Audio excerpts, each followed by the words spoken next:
We're back with our final release of the 2025 Session Roadmap. This update is solely focused on the core of our gameplay and getting all features as close as possible to their intended final version.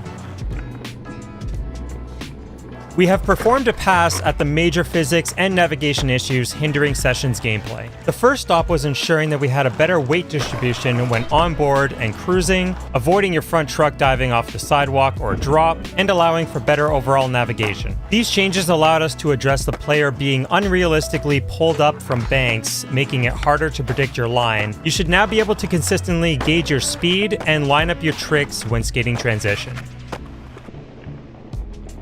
Full release, partial release, and no release grind input modes have now been merged into one, meaning players can transition right into their grind input from their pop input without releasing the sticks. However, you will need to release the sticks after performing a flip trick before your grind input. This change was necessary to account for the addition of Casper slides and Primo slides into the full skate ecosystem in Session.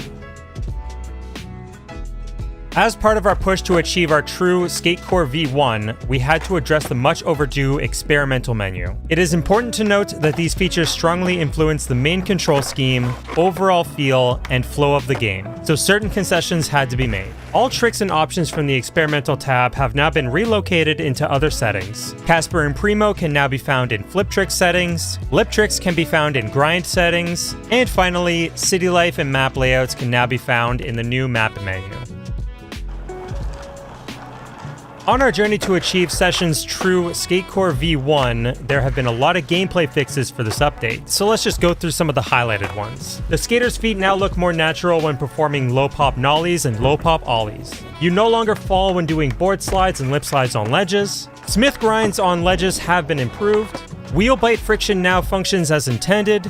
The board no longer fully detaches from the skater when performing one-foots. The skater's knees no longer go through the character when popping off steep ramps. The small manual or nose manual on landing after manual catch no longer occurs. The skater no longer hops off the board when landing after a manual catch. You no longer fly out of a grind or slide on kinked rails. Riding into grinds or slides on curbs or pole jams have been improved. And finally, popping out of blunt slides no longer dips the nose on landing. There's a lot more gameplay and bug fixes in this update, so check out the dev blog for the full list. And that's a wrap on Session's 2025 roadmap updates. Thanks again for your continued support of Session as we continue to push our gameplay core to its full potential. Check out our socials and join the Discord to stay up to date and in touch with the studio and dev team. Thanks for watching and enjoy the update. PlayStation